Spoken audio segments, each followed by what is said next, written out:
Hey all, welcome to Gary academy. तो आज हम एक नया टॉपिक डिस्कस करेंगे, एवरेजेस। अभी तक हमने डिस्कस किया था, जो प्रीवियस वीडियो थी उसमें हमने डिस्कस किया था एसआई क्या होता है और सीआई क्या होता है, साथ ही इनके practice questions plus PYQs को भी हमने डिस्कस कर लिया था। और ये देखा था कि जो हमारा एसआई सीआई है उससे सिर्फ 2 ही पीवाई क्यू पूछे गए थे और दोनों ही बड़े ही आसानी से आपने सॉल्व कर लिए थे। ठीक है, उनके अंदर कोई भी डिफिकल्टी लेवल नहीं था। आज हम डिस्कस करेंगे कि एवरेज क्या होता है और किस तरीके से एवरेज काम करता है। आप सभी को पता होता है कि जो एवरेज का फॉर्मूला होता है, this is nothing but total sum of all quantities divide by total number of quantities. इसी तरीके से हम क्या करते हैं, एवरेज निकालते हैं। इसकी ज़रूरत क्यों पड़ती है? ठीक है, एवरेज निकालने की ज़रूरत क्यों पड़ती है, हम उसको समझने की कोशिश करते हैं। लेट अस से यहाँ पे एक बैट्समैन है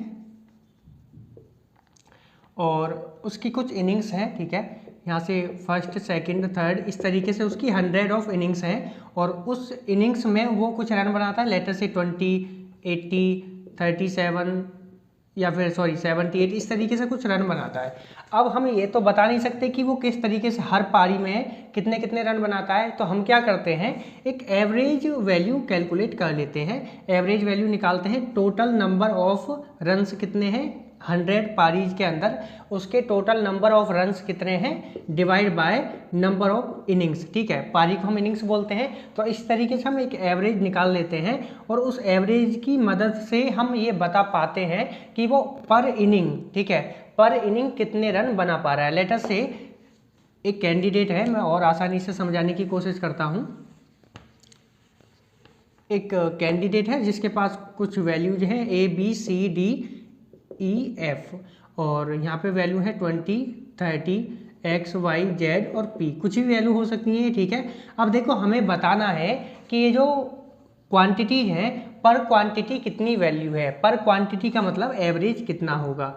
ठीक है, एवरेज कितना होगा, एवरेज का मतलब क्या है, हर एक पर्सन के पास कितनी क्वांटिटी है, क्योंकि जो क्वांटिटी एक पर्सन की होगी वही फिर सारे पर्सन्स की होगी, उसी को हम एवरेज बोलते हैं। अब देखो एवरेज के लिए हम क्या करेंगे, ये जो नंबर्स हैं, ये जो क्वांटिटी है, क्वांटिटी की जो वैल्यू है, इसको यहाँ पे ऐड करेंगे और फिर डिवाइड कर देंगे किससे, टोटल नंबर ऑफ क्वांटिटीज से। तो हमको क्या आ जाएगा, एवरेज आ जाएगा। और लेटर से जो हमारा एवरेज आता है वो आ जाता है आपका 30। तो हम कह सकते हैं ये जो ग्रुप है इसमें हर क्वांटिटी के पास एक वैल्यू है 30। ठीक है, जो कि इसका एवरेज है। ओवरऑल जो ये ग्रुप है इसका एवरेज वैल्यू क्या हो जाएगा 30। और मैं ये कह सकता हूँ कि इसके अंदर जो मेंबर्स हैं या फिर जो क्वांटिटी है, हर क्वांटिटी की जो वैल्यू है वो कितनी है 30। ठीक है, अब देखो मैं इसको और आसान भाषा में आपको समझाने की कोशिश करता हूँ एक एग्जाम्पल की मदद से। देखो एक एग्जाम्पल कंसीडर करते हैं। लेटर से हमारे पास 3 कैंडिडेट्स हैं A, B, C और उनकी वैल्यूज हैं 10, 5 और 9। अब हमको यहाँ पे एवरेज निकालना है। एवरेज क्या है, sum of all quantities divide by number of quantities. ये जो हैज है इसका मतलब होता है number of quantity, number of इसको बोल देते हैं। ठीक है, नंबर कैलकुलेट करने के लिए हम इसका यूज कर लेते हैं। अब देखो यहाँ पे सम गिवन है, आपको यहाँ पे सम निकाल सकते हो आप, 10 + 5 + 9, टोटल नंबर ऑफ कैंडिडेट्स या फिर क्वांटिटीज कितनी है 1 2 3। ठीक है, तो यहाँ पे जो एवरेज होगा हमारे पास वो हो जाएगा आपका 10 + 5 + 9 divide by 3, this is nothing but 24/3 that is 8। ठीक है, तो आप कह सकते हो जो एवरेज है हमारा इस ग्रुप का, ये एक ग्रुप है जिसके अंदर 3 कैंडिडेट्स हैं ABC और उनके पास 10 रुपीज़, 5 रुपीज़ या 9 रुपीज़ हैं, तो जो उनका एवरेज है वो कितना हो जाएगा 8। ठीक है, इसका मतलब क्या है, इसका मतलब है कि एक ग्रुप है जिसके अंदर 3 कैंडिडेट्स हैं और उनके पास कुछ वैल्यूज हैं, हमने उनका एवरेज निकाला, एवरेज 8 आ गया।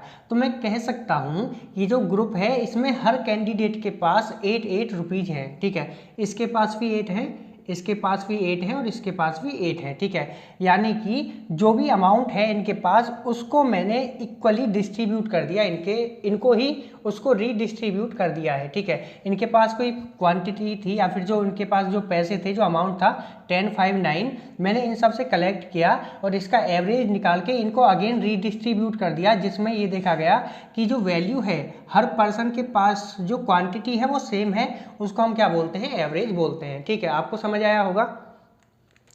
अब लेटर से एक और कैंडिडेट है डी, ए बी सी हमारे पास है 10 5 9 और एक कैंडिडेट है डी जो कि न्यू कैंडिडेट है और वो आता है बाहर से और इस ग्रुप में ज्वाइन हो जाता है और जो उसकी वैल्यू है वो है लेटर से 16। ठीक है, हमने उसकी वैल्यू को कितना मान लिया है, 16।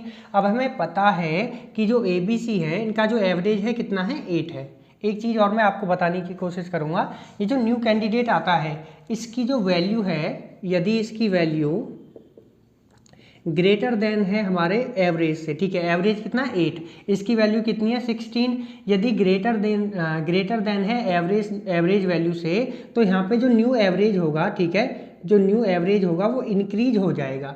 यदि वैल्यू लेस देन होती एवरेज से तो जो हमारा न्यू एवरेज होगा वो डिक्रीज हो जाता, और यदि वैल्यू इक्वल होती एवरेज के तो जो नया एवरेज होता हमारा वो सेम होने वाला था। ठीक है, अब देखो तीनों, ये जो हमारी तीनों कंडीशंस हैं इनको हम अप्लाई करते हैं, फिर देखते हैं कि क्या इफेक्ट होता है।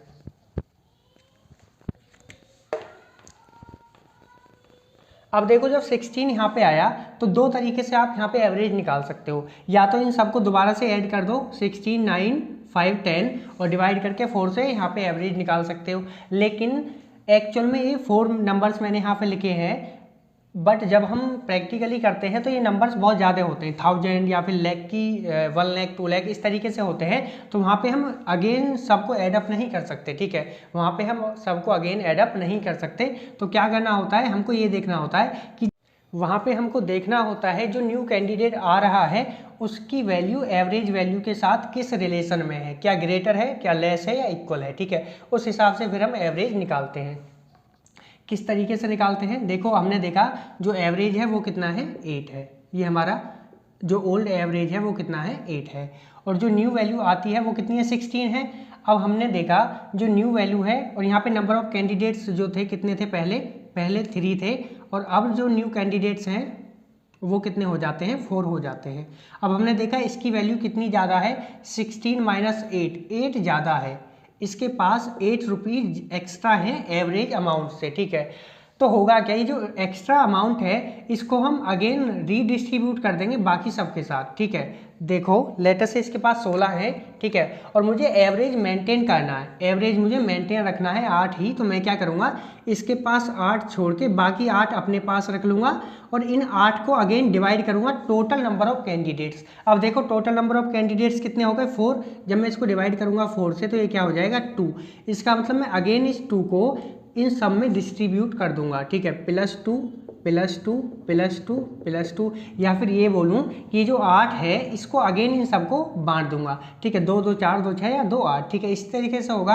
अब देखो यहाँ पे एवरेज पे क्या फ़र्क पड़ेगा, एवरेज इज नथिंग बट हमने हर एक नंबर में 2 को ऐड किया है, तो जो एवरेज होगा, जो न्यू एवरेज होगा वो क्या हो जाएगा, 8 + 2, इस तरीके से जो न्यू एवरेज होगा 10 हो जाएगा। अब देखो आप इसको अगेन दोबारा से मैनुअली भी कर सकते हो, क्या हो जाएगा, 10 5 15, 16 और 9 कितना होता है 25, ये कितना हो जाएगा 40/4, ये कितना हो जाएगा आपके पास 10। इस तरीके से भी आप एवरेज निकाल सकते हो, लेकिन जैसा कि मैंने बताया ये हमारे पास सिर्फ 4 नंबर्स हैं, लेकिन जब एक्चुअल में हम प्रैक्टिकली करते हैं तो नंबर्स बहुत ज़्यादा होते हैं। वहाँ पर क्या होता है, वहाँ पर ऐसे गिवन होता है, लेटर से नंबर्स हैं हमारे पास 1000, ठीक है, या फिर 10,000 ले लेते हैं, और उन्होंने बोला जो एवरेज है वो फिलहाल मेंटेन है 10। अब एक और न्यू कैंडिडेट आता है बी, एक न्यू कैंडिडेट आता है, तो अब देखो टोटल नंबर ऑफ कैंडिडेट्स कितने हो जाएंगे, 1001, और लेटर से जो न्यू कैंडिडेट आता है उसके पास वैल्यू है 100। अब हमको क्या करना है, जो एवरेज वैल्यू है 10, ठीक है, 10 तो हम उसके पास छोड़ देंगे, और जो बचा हुआ 90 है उसको अगेन रीडिस्ट्रीब्यूट कर देंगे। 10,001 नंबर जो कैंडिडेट्स हैं इनको अगेन इस वैल्यू को रीडिस्ट्रीब्यूट कर दिया जाता है। प्रैक्टिकली हम इस तरीके से काम करते हैं। ठीक है, ये हमारा प्रैक्टिकली, ये सिर्फ आपको समझाने के लिए मैंने बताया है। तो देखो अभी हमने समझा जो न्यू कैंडिडेट आता है और इस ग्रुप को ज्वाइन करता है, यदि उसकी वैल्यू ग्रेटर देन है हमारे एवरेज से, तो जो न्यू एवरेज होगा वो क्या हो जाएगा, इंक्रीज हो जाएगा। लेकिन यदि ये वैल्यू छोटी होती यानी कि लेस देन होती एवरेज से, तो फिर न्यू एवरेज पे क्या फ़र्क पड़ता वो भी हम देख लेते हैं। हमने देखा ABC 10 5 9 इनका जो एवरेज कितना था 8 था, ठीक है 8 था एवरेज, और इनकी जो क्वांटिटी है, नंबर ऑफ क्वांटिटीज कितना है n लेटर से 3 है। अब एक और कैंडिडेट आता है D और जो उसकी वैल्यू है वो कुछ कम है, उसकी वैल्यू कुछ कम है और जो उसकी वैल्यू है लेटर से 6 है। अब देखो होगा क्या क्या फ़र्क पड़ने वाला है, या फिर लेटर से इसको हम और आसान बनाते हैं, उसकी वैल्यू 2 है। अब देखो जो एवरेज है उस पर क्या फ़र्क पड़ेगा, ये क्या है हमारा एवरेज, ठीक है। अब देखो न्यू एवरेज क्या होगा, अब हमें पता लग गया जो n है n की वैल्यू इंक्रीज हो गई 4 से, ठीक है 3 से क्या हो गई 4 हो गई। अब हमको देखना था जो पहले एवरेज था 8 था और जो न्यू कैंडिडेट आता है उसकी जो वैल्यू है वो 2 है। तो होगा क्या इस केस में, इसको हमको इक्वल बनाना पड़ेगा सबके, तो हम क्या करेंगे तीनों मिलके इसको कुछ अमाउंट दे देंगे। अब वो कितना अमाउंट देंगे, ठीक है देखो यदि ये सब मिलके 2-2 रुपये इसको देंगे तो इसके पास कितने हो जाएंगे 8 हो जाएंगे, लेकिन इनके पास फिर 8 नहीं रहेंगे, इनके पास कितने हो जाएंगे 6 हो जाएंगे और इसके पास 8, तो यहाँ पे एवरेज मेंटेन नहीं रहेगा, ठीक है। एवरेज अगर आपने मेंटेन करने की सोची और आपने इसको 8 बनाने के लिए एक्चुअल एवरेज से इक्वल करने के लिए इनसे 2-2 लेके यहाँ पे दे दिया, तो यहाँ पे जो एवरेज वैल्यू है वो मेंटेन नहीं रहेगी, क्योंकि इसके पास तो 8 हो जाएंगे लेकिन इन सब के पास 6 हो जाएंगे। अब देखो इसको किस तरीके से हम सॉल्व कर सकते हैं, ठीक है। अब देखो यहाँ पे इसके पास कितने की कमी है 6 की कमी है, ठीक है 6 की कमी है 8 बनाने के लिए। तो मैं क्या करता हूँ इस 6 को डिवाइड कर देता हूँ 4 पार्ट में। आपको 3 से डिवाइड नहीं करना है, अगर आप 3 से डिवाइड कर दें तो यहाँ पे 2 आ जाता और हर एक कैंडिडेट 2-2 यहाँ से माइनस करता, तो इनके पास 6 रह जाते और इसके पास 8 हो जाते, जो कि अगेन गलत था। आपको क्या करना है, एक जो न्यू नंबर ऑफ कैंडिडेट्स आता है, जो न्यू वैल्यू आती है n की, उसी से आपको डिवाइड करना है। जब आप 4 से डिवाइड करोगे 6 को तो ये हो जाएगा आपका 4 1 जा 4 एंड 1.5। तो आप देख सकते हो इसका मतलब हो गया कि हर कैंडिडेट अपने आप में से 1.5 माइनस करेगा, तो इनके पास कितना रह जाएगा 6.5 और ये सब जब 1.5 कितना हो जाएगा 4.5 माइनस करके इसको दे देंगे तो इसके पास कितना हो जाएगा 2 + 4.5 अगेन ये हो जाएगा 6.5, तो ये भी हो जाएगा 6.5। तो आप देख सकते हो अब सबके पास इक्वल अमाउंट है, तो मैं कह सकता हूँ जो एवरेज होगा वो कितना हो जाएगा, न्यू एवरेज वो हो जाएगा आपका 6.5। अब किस तरीके से निकालना, देखो डायरेक्टली हम कैसे निकाल सकते थे इस न्यू एवरेज को। हमने देखा जो उसकी वैल्यू है 2 है, कितने की कम है, हमारा जो ओल्ड एवरेज था वो 8 था, ये 2 के साथ आता है, तो हमने देखा 6 कम है, ठीक है। एवरेज अगर हमको इसको मेंटेन रखना है तो 6 ऐड करना पड़ेगा इसके अंदर। हमने देखा कि यदि मैं 6 इन सब से लेके ऐड करूँगा तो यहाँ पे एवरेज हमारा जो मेंटेन है वो मेंटेन नहीं रहेगा, ठीक है। अभी मैंने बताया था आपको, तो वो क्या करेगा इस 6 को लेगा और डिवाइड कर देगा 4 से, जो टोटल न्यू वैल्यू आती है कैंडिडेट्स की, नंबर ऑफ कैंडिडेट्स की, उससे इसको डिवाइड कर देगा 4 से, तो ये क्या हो जाएगा आपका, देखो इसने जो आपका जो पर्सन है उसने इन सब को नहीं देखा, उसने देखा कि इसके पास 6 वैल्यू कम है, उसने 6 को यहाँ पे रखा क्योंकि एवरेज कितना है 8 और 2 के साथ ही आता है, 8 में से 2 माइनस किया 6 और इसको डिवाइड कर दिया। जो n है, जो न्यू n है, यानी कि total number of candidates in group as of now कितने हैं 4, तो इसको 4 से डिवाइड किया, क्या हो गया 1.5। अब हमें पता है कि ये वैल्यू एवरेज से कम है, तो जो हमारा एवरेज है वो डिक्रीमेंट हो जाएगा बाय 1.5, तो वो क्या करेगा directly 8 - 1.5 this is nothing but 6.5 इसको कर देगा। तो आप देख सकते हो यदि वैल्यू ज़्यादा होती तो एवरेज हमारा इंक्रीज हो जाता और यदि वैल्यू कम होती है तो एवरेज हमारा डिक्रीज हो जाता है। और हम डायरेक्टली किस तरीके से कर सकते हैं, हम ये देख लेंगे कि देखो पहले एवरेज 8 था, यहाँ पे 16 के साथ ही आया, तो इसको इक्वल बना दिया हमने। इक्वल बनाने के बाद ये देखा कि इसके पास 8 रुपीज़ ज़्यादा है, उसको हमने इक्वली डिस्ट्रीब्यूट कर दिया सबके साथ, अगेन n की वैल्यू न्यू जो 4 है न्यू वैल्यू है उसको हमने यहाँ पे यूज़ किया है, ना कि पुरानी वैल्यू को। सिमिलरली यहाँ पे हमने देखा इसके पास कमी कितने की है, 6 की। यदि मैं इसको 6 पे कर दूंगा तो ये हमारे एवरेज के इक्वल हो जाएगा। अब 6 को मैं डिवाइड करूंगा कितने से, 4 से, तो मुझे पता लग जाएगा हर एक कैंडिडेट को 1.5 अमाउंट डिक्रीज करना पड़ेगा। तो मैं डायरेक्टली 1.5 को जो ओल्ड एवरेज है उससे माइनस कर दूंगा, तो होगा क्या, हमारे पास न्यू एवरेज आ जाएगा, दिस इज 6.5। बट अगर जो डी आ रहा है उसकी वैल्यू 8 होती तो मैं कह देता कि जो एवरेज है वो मेंटेन रहेगा, उस पर कोई फर्क नहीं पड़ेगा। Old average is equal to new average, या फिर new average is equal to old average. ठीक है, ये आपको तीनों कंडीशंस याद रखनी है। एक छोटा सा कॉन्सेप्ट था, किस तरीके से आपसे क्वेश्चंस पूछा जा सकता है मैं आपको बता देता हूँ। लेटर से आपसे वो इस तरीके से पूछ सकते हैं कि आपके पास कुछ कैंडिडेट्स हैं और उनकी जो एवरेज वैल्यू है वो है 8। एक न्यू कैंडिडेट आता है किसी 9 वैल्यू के साथ, तो अब हमको बताना है कि जो एवरेज है वो कितना हो जाएगा, उस पर क्या इफेक्ट पड़ेगा, क्या एवरेज कम होगा या ज़्यादा होगा। इस तरीके से आपसे क्वेश्चन पूछे जा सकते हैं इस टॉपिक से। तो देखो मैं अब आपको एक फॉर्मूला बताता हूँ। मैंने बताया हमारे पास n नंबर ऑफ कैंडिडेट्स हैं, x1 x2 x3 up to xn, ये कैंडिडेट्स हैं और इनका जो एवरेज आता है वो आता है an। ठीक है, इस तरीके से एक एवरेज आ जाएगा। एवरेज कैसे निकालते हैं, जितनी भी क्वांटिटीज है उनको सम कर दो और डिवाइड कर दो नंबर ऑफ क्वांटिटीज से।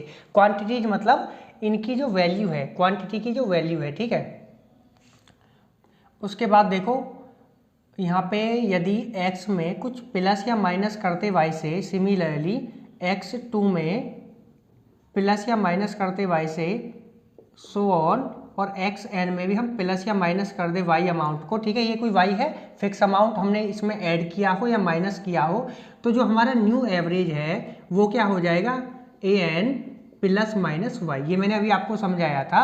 हमारे पास यदि x1 x2 x3 है, इनके पास 2 3 जो मैंने अभी बताया था क्या था वो 9 5 और 10 अमाउंट है, तो इस केस में जो इनका एवरेज था 8 था, और यदि मैं इनमें -2 कर दूंगा तो जो मेरा एवरेज है वो भी क्या हो जाएगा, माइनस हो जाएगा बाय 2, तो क्या हो जाएगा 6। या फिर यदि मैं प्लस करता यहाँ पे तो जो न्यू एवरेज होता उसमें प्लस कर देते 2 तो 10 हो जाता। ठीक है, 2 2 4 एंड 2 6। ठीक है, इसी तरीके से मैंने एक फॉर्मूला बनाया। यदि xn नंबर का एवरेज an है और उनमें मैं बाद में x1 में कुछ भी सेम अमाउंट, देखो ये जो y है ये सबके लिए सेम है, उसको ऐड करूँ या माइनस करूँ, तो जो मेरा न्यू एवरेज है वो भी ऐड या माइनस डायरेक्टली हम कर सकते हैं यहाँ पे y की वैल्यू के साथ। ठीक है, आप न्यू एवरेज निकाल सकते हो। यदि आपने सबके साथ ऐड किया है तो आप y को ऐड कर दोगे, यदि सबके साथ माइनस किया है तो आप y को माइनस करके न्यू एवरेज निकाल सकते हो। ठीक है, तो देखो अभी हमने समझा था कि यदि कोई कैंडिडेट, न्यू कैंडिडेट ग्रुप को ज्वाइन करता है तो ग्रुप का जो एवरेज है उस पर क्या फ़र्क पड़ता है। लेकिन यदि अब जो कैंडिडेट है ग्रुप को छोड़ के जाता है, ठीक है, कोई कैंडिडेट है वो ग्रुप को छोड़ के जाता है, तो जो हमारा एवरेज है उस पर क्या फ़र्क पड़ेगा। ठीक है, देखो आने वाले केस में क्या था कि जो आने वाले की वैल्यू यदि एवरेज वैल्यू से ज़्यादा है तो जो हमारा एवरेज था वो इंक्रीज हो जाता था। ठीक है, लेकिन जाने वाले केस में क्या होगा, लेटर से हम डी को यहाँ से निकालते हैं ग्रुप से, तो जो एवरेज वैल्यू है उस पर क्या फ़र्क पड़ेगा। देखो जो कैंडिडेट जा रहा है यदि उसकी वैल्यू ग्रेटर देन है एवरेज वैल्यू से, तो जो हमारा एवरेज होगा, जो न्यू एवरेज होगा वो डिक्रीज हो जाएगा। लेकिन जाने वाले की वैल्यू यदि स्मॉलर है एवरेज से, तो जो हमारा न्यू एवरेज होगा वो इंक्रीज हो जाएगा। अब ऐसा क्यों होता है वो मैं आपको बताता हूँ। देखो यहाँ पे 16 आया, पहले इनके पास हमने देखा एवरेज कितना है 10, तो 16 जो है वो रिच है, उसके पास सबसे ज़्यादा अमाउंट है 16, और 5 पुअर है। ठीक है, और सी एवरेज है। ठीक है, तो सी को किसी की ज़रूरत नहीं है। ठीक है, सी के पास 10 है जो कि एवरेज के इक्वल है। ठीक है, होता क्या है, लेटर से इन्होंने सबको एडअप किया और एवरेज निकाला 10। अब डी बोला कि मैं दोनों की मदद करके दोनों को इक्वल कर लेता हूँ, तो डी ने इसको इसको 5 दिया तो इसके पास कितना हो गया 10, इसको 1 दिया तो इसके पास 10, और इसके पास कितने रह जाएंगे 10। ठीक है, अब ये सब इक्वल हो गए, लेकिन जब डी जाएगा तो वो अपना सारा अमाउंट 16 लेके जाएगा। ऐसा नहीं सिर्फ 10 लेके जाएगा, नहीं, वो सारा 16 अमाउंट लेके जाएगा। तो देखो इससे भी वो अपना 1 अमाउंट ले लेगा और इससे अपना 5 अमाउंट ले लेगा। ठीक है, तो जब इनसे 1 और 5 लेगा तो इनके पास कितना रह जाएगा 5 और 9 और ये इसके पास 10। जब हम इनका एवरेज निकालेंगे तो ये कितना आता है 8 एवरेज आता है। तो आप देख सकते हो जो एवरेज वैल्यू है वो डिक्रीज हो जाती है। लेकिन यदि जाने वाला कैंडिडेट, ठीक है, ये कॉन्सेप्ट आपको समझ आया, ठीक है। अब इसको करते कैसे हैं, ठीक है, ये तो मैनुअल तरीके से किया था, इसको शॉर्ट में कैसे करते हैं वो देखते हैं। हमने देखा सबके पास जो एवरेज वैल्यू है वो कितना है 10 है, ठीक है, हमारा जो एवरेज है कितना है 10 है और जो जाने वाला कैंडिडेट है उसकी वैल्यू कितनी है 16। अब देखो उसकी वैल्यू एवरेज वैल्यू से कितना ज़्यादा है, एवरेज वैल्यू से कितना ज़्यादा है 6 ज़्यादा है, ठीक है। तो जब वो जाएगा तो जो 6 अमाउंट है इनको इन तीनों से लेके जाएगा, ठीक है, 6 अमाउंट को तीनों से लेके जाएगा तो इसको डिवाइड कर दो 3 से तो कितना हो जाएगा 2। अब इस 2 को डायरेक्टली आप माइनस कर दो न्यू एवरेज बनाने के लिए। जब मैं माइनस करूँगा तो ये हो जाएगा 10 - 2 8, जो मेरा न्यू एवरेज होगा वो कितना हो जाएगा 8। अब देखो ये कैसे पता लगा कि माइनस ही करना है, क्योंकि जो जाने वाला कैंडिडेट है उसकी वैल्यू एवरेज वैल्यू से ज़्यादा है। यदि जाने वाले कैंडिडेट की वैल्यू एवरेज वैल्यू से कम होती तो प्लस कर देते, कैसे, लेटर से A B C D, यहाँ से देखो D चला गया, अब जो न्यू एवरेज है वो 8 आ जाएगा किसका ABC का यहाँ पे, ठीक है। केस 2 देखते हैं, यहाँ पे A के पास 10 5 9 और 10, लेटर से B चला जाता है। जब B जाएगा तो ऑन एन एवरेज इनका जो एवरेज है वो कितना है, ये लेटर से 16 था ना, ये है 10, इनका जो एवरेज है वो कितना है 10, ठीक है, इनका जो एवरेज है वो है आपका 10। जब भी जाएगा तो बी क्या करेगा, बी ने 5 एक्स्ट्रा लिया होगा एवरेज को मेंटेन करने के लिए, ठीक है। अब वो 5 का 5 वापस दे के जाएगा, ऐसा नहीं कि वो 10 लेके जाएगा, नहीं, वो सिर्फ 5 ही लेके जाएगा। तो जो 5 अमाउंट रिमेनिंग रहेगा उसको हम अगेन रीडिस्ट्रीब्यूट कर देंगे AC/D को, तो 5 / 3 ये कितना हो जाएगा आपका 1.67। जो ये अमाउंट है ये ईच है, ठीक है, हर एक बंदे को 1.67 आएगा, इसको भी और इसको भी, ठीक है, क्योंकि जो 5 अमाउंट है उसको हम तीनों में डिस्ट्रीब्यूट कर देंगे। तो जो न्यू एवरेज होगा वो कितना हो जाएगा, वो हो जाएगा 10 + 1.67, ये हो जाएगा 11.67। इस तरीके से आप देख सकते हो। लेकिन यदि जाने वाला कैंडिडेट इक्वल होता एवरेज वैल्यू के तो एवरेज पे कोई फर्क नहीं पड़ता, एवरेज मेंटेन रहना था, ठीक है। तो ये तीनों केस थे, यदि कोई कैंडिडेट आता है तो क्या फ़र्क पड़ सकता है और यदि कोई कैंडिडेट जाता है तो क्या फ़र्क पड़ सकता है। अब देखो यहाँ पे किस तरीके से क्वेश्चन पूछा जा सकता है। उन्होंने बोल दिया कि हमारे पास कुछ कैंडिडेट हैं n = 10 है और जो उनका ओवरऑल एवरेज है वो है 50। अब कोई कैंडिडेट जाता है और उसकी वैल्यू है 500, तो ये बताओ कि जो न्यू एवरेज है वो कम रहेगा, ज़्यादा रहेगा, या फिर वो क्या हो जाएगा, उसकी जो एग्जैक्ट वैल्यू है वो क्या हो जाएगी। इस तरीके से आपसे क्वेश्चन पूछा जा सकता है। तो एक कॉन्सेप्ट था एवरेज का। अब हम कुछ क्वेश्चंस को प्रैक्टिस करते हैं। अब देखो एक एग्जाम्पल गिवन है हमारे पास, the average age of a group of persons is X years today, then after n years their average age will be. ये एक ग्रुप है जिसके अंदर कैंडिडेट्स हैं, ये नहीं पता कि कितने नंबर ऑफ कैंडिडेट्स हैं, लेकिन इतना पता है जो उनका एवरेज एज है, जो उनका एवरेज एज है वो कितना है X ईयर, ठीक है, ये है टूडे, ठीक है। तो हमको बताना है कि n year after n year उनका एवरेज एज कितना हो जाएगा। देखो यहाँ पे कुछ लोग होंगे, लेटर से 1 2 3 इस तरीके से n नंबर ऑफ पीपल्स हैं, ठीक है, और उनका जो एवरेज एज X ईयर, इसका मतलब हर एक पर्सन की एज कितनी है आज के दिन X ईयर है। तो n ईयर के बाद, ठीक है, आफ्टर n ईयर जो उनकी एज होगी, हर एक पर्सन की एज कितनी हो जाएगी। लेटर से यदि इसकी एज x है तो x + n x + n x + n, इसी तरीके से हर एक पर्सन की age n number of years से इंक्रीज हो जाएगी। तो क्या मैं ये कह सकता हूँ कि जो एवरेज एज है वो भी n नंबर ऑफ ईयर से इंक्रीज हो जाएगी। तो जो मेरी न्यू एवरेज एज है, न्यू एवरेज एज वो कितनी हो जाएगी x + n ईयर्स। रीजन है इसका ये कि जो n ईयर इंक्रीज होगी वो तो सबके लिए होगी ना। लेटर से मैं बोलता हूँ कि मेरे पास एक ग्रुप ऑफ पीपल हैं, यहाँ पे 3 लोग हैं A B C, इनकी एवरेज एज फिलहाल 3 है। 3 का मतलब इसकी भी 3, इसकी भी 3, इसकी भी 3, एवरेज एज 3 है, ठीक है। हो सकता था कि इसकी 6 हो, इसकी यहाँ पे लेटर से इसकी 1 रही हो और इसकी यहाँ पे 2 रही हो। इसको जब मैं ऐड करूँगा तो एवरेज 3 आएगा, तो इसका मतलब है इनकी एवरेज एज 3 है, ठीक है।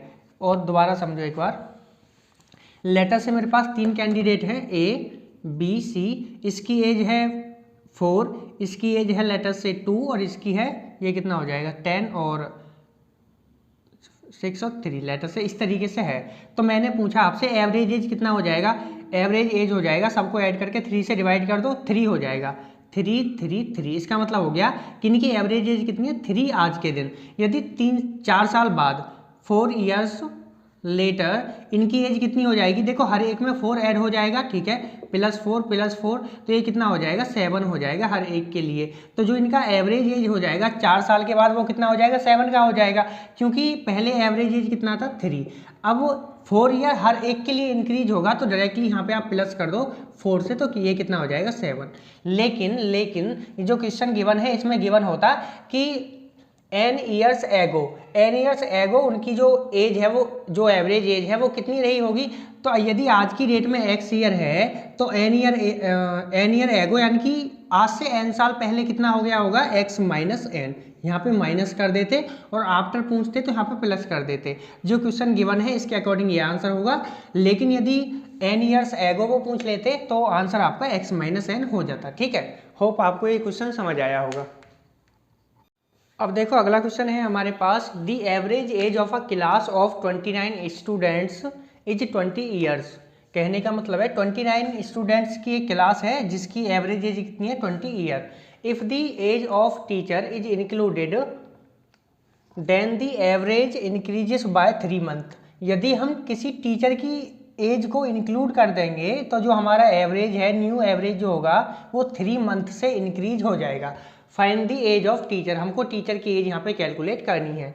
लेटर से ये हमारे पास 29 स्टूडेंट्स हैं, ठीक है, और 1 2 S1 ले लेते हैं, S1 S2 S3 up to S29, ठीक है। एवरेज एज देखो इनकी एक्चुअल एज कुछ भी रही हो हमें उससे कोई मतलब नहीं है, हमें ये पता है कि इनकी एवरेज एज कितनी है 20 ईयर। इसका मतलब हर एक स्टूडेंट की जो एज है वो कितनी है 20 year according to average age, ठीक है। इसकी भी कितनी रही होगी 20, सिमिलरली इसकी भी 20, ठीक है। अब एक टीचर आते हैं यहाँ पे, ठीक है, टीचर T आते हैं यहाँ पे और इस ग्रुप को ज्वाइन कर देते हैं, ठीक है। जब वो इस ग्रुप को ज्वाइन करेंगे तो हर एक स्टूडेंट की जो एवरेज एज है वो 3 मंथ से इंक्रीज हो जाती है, ठीक है। 3 मंथ का मतलब क्या होता है 1/4 ईयर। कैसे निकालते हैं, 12 month is equal to 1 year, ठीक है। तो 3 मंथ इज इक्वल टू, देखो इसको 4 से डिवाइड करो, इसको भी 4 से 1/4 ईयर हो जाएगा, ठीक है। इस तरीके से आप निकाल सकते हो। तो इसका मतलब ये है कि जब टीचर आए तो हर एक स्टूडेंट का जो एवरेज है यहाँ पे आप देख सकते हो, then the average increase by 3 month. इसका मतलब हर एक स्टूडेंट का यानी कि जितने नंबर ऑफ कैंडिडेट हैं, देखो पहले n की वैल्यू क्या थी 29, अब कितनी हो जाएगी n की वैल्यू 30, क्योंकि ग्रुप के अंदर एक टीचर भी आ गए हैं तो 30 पर्सन्स हो जाएंगे, ठीक है। हर एक की एज 1/4 ईयर से इंक्रीज हो जाएगी, ठीक है, 1/4 ईयर से इंक्रीज हो जाएगी। तो देखो इसका मतलब क्या है, पहले तो टीचर की एज 20 होगी, ठीक है, क्योंकि पहले तो वो जो एक्चुअल एवरेज है उसको मेंटेन रखेगा। उसके बाद ये देखा जा रहा है कि हर एक को 1/4 ईयर यानी कि 3 मंथ एक्स्ट्रा दे दिए जाते हैं, ठीक है। सिमिलरली इसको भी कितने मिल जाएंगे 1/4 ईयर एक्स्ट्रा मिल जाएंगे, ठीक है। अब न्यू एवरेज कितना हो जाएगा, अगर न्यू एवरेज निकालना होता, न्यू एवरेज, तो वो हो जाता आपका 20 तो पहले ही था और बाद में 1/4 ईयर और ऐड हो गया प्लस 1/4 ईयर। इसको आप बोल सकते थे 20 ईयर 3 मंथ या फिर 20 + 1/4 ईयर, ठीक है। लेकिन उन्होंने पूछा है कि टीचर की एज क्या रही होगी, तो देखो 20 ईयर तो ये रही टीचर की एज, प्लस उसने कितने लोग हैं यहाँ पे 30 लोग हो गए, अब बाद में कितने हो गए 30 हो गए, ठीक है। 30 लोगों को जो टीचर हैं उन्होंने 1/4 डिस्ट्रीब्यूट किया था। देखो 20 तो ये हो गया जो एवरेज को मेंटेन रखा पहले वाले को, ठीक है। बाद में प्लस 30 नंबर ऑफ कैंडिडेट हैं जिनको उन्होंने 1/4 ईयर बाद में डिस्ट्रीब्यूट कर दिया था, ठीक है। तो कितना हो जाएगा, ये हो जाएगा आपका 1/4 × 30, ये हो जाएगा आपका 15/2, this is nothing but 7.5 year. तो देखो टोटल कितना हो जाएगा 20 ईयर प्लस 7.5 ईयर, 27.5 ईयर हो जाएगा टीचर की एज। अब ऐसा क्यों हुआ है? क्योंकि देखो 20 तो उसने एवरेज को मेंटेन रखने के लिए किया, बाद में उसने डिस्ट्रीब्यूट कितना किया 1/4 1/4। और ये मैंने पहले बताया है आपको कि ये जो डिस्ट्रीब्यूट किया जाता है सबको किया जा रहा है, ठीक है, इंक्लूडिंग टीचर इटसेल्फ, ठीक है। तो देखो होगा क्या, 30 लोगों को उसने 1/4 ईयर यानी कि 3 मंथ डिस्ट्रीब्यूट करे तो कितने हो जाएंगे 7.5 ईयर उसने बाद में सबको बांट दिए इंक्लूडिंग खुद को भी, ठीक है। तो कितना हो जाएगा 7.5 + 20 27.5 ईयर हो जाएगी टीचर की एज। तो ऑप्शन बी इसका करेक्ट हो जाएगा। अब देखो अगला क्वेश्चन है हमारे पास, the average age of 24 students and principal is 15 years. इस बार 24 स्टूडेंट्स प्लस प्रिंसिपल, इनकी जो एवरेज एज है वो कितनी है 15 ईयर्स। अब आगे बताया गया है, when the principal age is excluded the average age decreases by 1 year. जब हम प्रिंसिपल को यहाँ से हटाएंगे तो जो उनकी एवरेज एज है वो 1 ईयर से डिक्रीज हो जाती है। What is the age of principal, तो हमको बताना है कि प्रिंसिपल की एज क्या होगी, ठीक है। देखो इसका मतलब क्या है, आप देख सकते हो बड़े ही आसानी से कि एक ग्रुप है जिसके अंदर S1 से लेके S24 स्टूडेंट्स हैं प्लस एक प्रिंसिपल है, और इनका एवरेज एज कितना है 15 ईयर। तो हर एक बंदे का जो एज है वो मेरे हिसाब से 15 ईयर हो जाएगा, क्योंकि इनका एवरेज एज कितना है 15 ईयर, ठीक है। जब प्रिंसिपल को हटाएंगे तो हर एक का एवरेज एज डिक्रीज हो जा रहा है 1 ईयर से, ठीक है। Average age decreases by 1 year, ठीक है। तो जब प्रिंसिपल जाएगा देखो 15 साल तो ये लेके जाएगा, ठीक है, और इनके पास से एक एक ईयर लेके चला जाएगा, ठीक है। ये कितने लोग हैं 24 into 1, this is nothing but 24 year ये लेके चला जाएगा, 15 ये हो गए, 24 ये हो गए, तो उसकी एज कितनी हो जाएगी ये हो जाएगी 39 ईयर। 39 ईयर प्रिंसिपल की एज हो जाएगी, ठीक है। देखो ये मैंने कॉन्सेप्ट आपको पहले भी समझा चुका हूँ मैं, ठीक है, और अभी दोबारा से बता रहा हूँ एक बार और कि आप किस तरीके से इनको अप्रोच करोगे। देखो यहाँ पे ध्यान से देखो कि हमारे पास 24 + 1 25 कैंडिडेट हैं, ठीक है। ये ग्रुप है जिसके अंदर 25 कैंडिडेट हैं, S1 S2 S3 up to S24 plus principal. अब इनका जो एवरेज एज है वो कितना है 15 ईयर। लेटर से इसकी एज रही होगी 20, इसकी रही होगी 13, इस तरीके से कुछ भी रही होगी, लेकिन एवरेज निकालने से ये पता लगा कि हर एक की एज कितना है 15 ईयर। तो हमारे अकॉर्डिंग एवरेज के अकॉर्डिंग इसकी एज भी कितना है 15 ईयर, इसकी भी 15 ईयर, इसकी भी 15, so on up to 15 and 15 year, ठीक है। अब जब प्रिंसिपल जाएगा यहाँ से तो 15 साल तो अपना ये लेके चला जाएगा, ठीक है। अब देखो यहाँ पे पहले कैंडिडेट कितने थे, एन कितने थे पहले 25, जब ये जाएगा तो एन कितना हो जाएगा 24 हो जाएगा, ठीक है। तो इस मैंने आपको बताया है कि हम जो डिवाइड करते हैं या इनटू या डिवाइड जो करते हैं वो इससे करते हैं जो एन की न्यू वैल्यू होती है, ठीक है। पहले क्वेश्चन में क्या था, जब प्रिंसिपल आता है या कोई पर्सन आता है तो यदि एवरेज एज इंक्रीज होता है तो इसका मतलब क्या है कि उसने सबको डिस्ट्रीब्यूट किया। लेटर से पहले यदि एन की वैल्यू 24 थी और उसके आने से हर एक का एवरेज +1 हो जाता है, तो इसका मतलब एन कितने हो जाएंगे उसके आने के बाद 25, ये भूल जाओ, ये आ गया +1 हो जा रहा है। तो 25 के साथ हम +1 कर रहे थे, 25 × 1 यानी कि हर एक को एक एक साल इंक्रीज करा रहे थे, ठीक है, ऐसे कर रहे थे। लेकिन यहाँ पे क्या होगा, जब वो जाएगा तो जाने के पास 24 लोग बचेंगे जिनसे वो एक एक साल ले लेगा, क्योंकि सबका एक एक ईयर डिक्रीज हो रहा है तो सबसे एक एक साल ले लेगा। तो 24 × 1 24 ईयर उसके ये हो जाएंगे, 15 ईयर उसके ये हैं, और 24 ईयर वो सबसे एक एक माइनस करके ले लेगा, ठीक है। कितना हो जाएगा 1 सबसे जब लेगा तो ये कितना हो जाएगा 24 + 15 39 ईयर उसकी एज हो जाएगी, ठीक है। इस तरीके से करते हैं। कैसे, देखो यहाँ पे कितने स्टूडेंट्स हैं 24, ठीक है।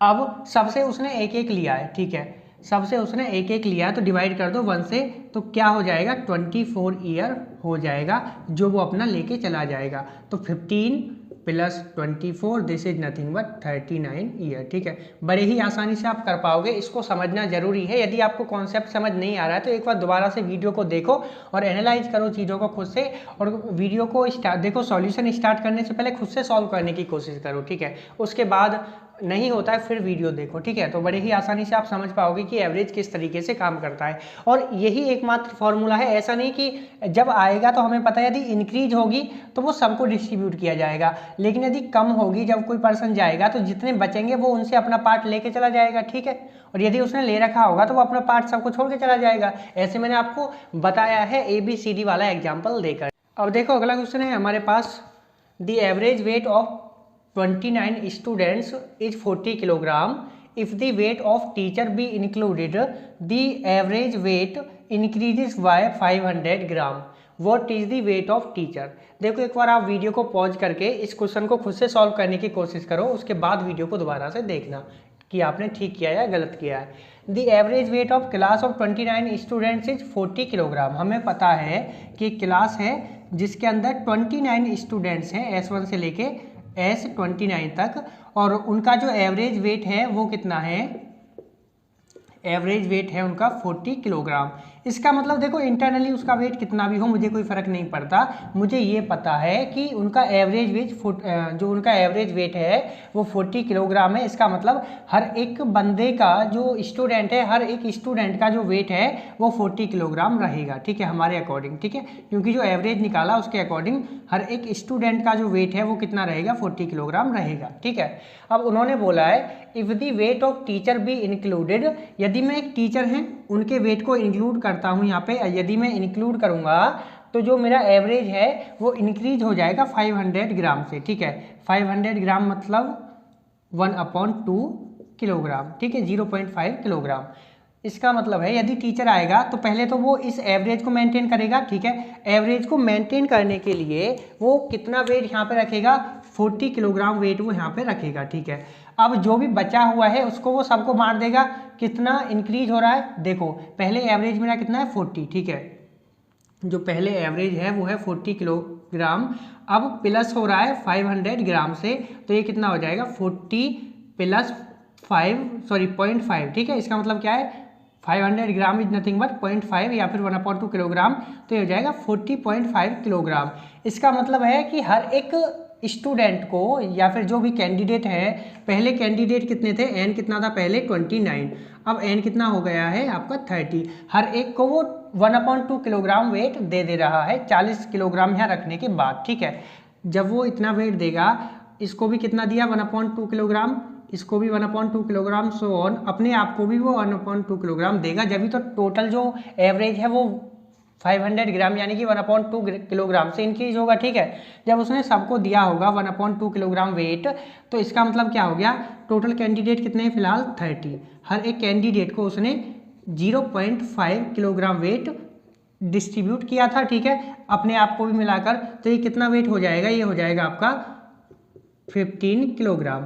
तो टीचर का वेट कितना है, देखो 40 तो उसने यहाँ पे रख दिया और 15 किलोग्राम ये है उसका, तो टोटल वेट कितना हो जाएगा, ये यहाँ पे मैं लिख देता हूँ, weight of teacher is equal to 40 plus 15, this is 55 kilogram, right.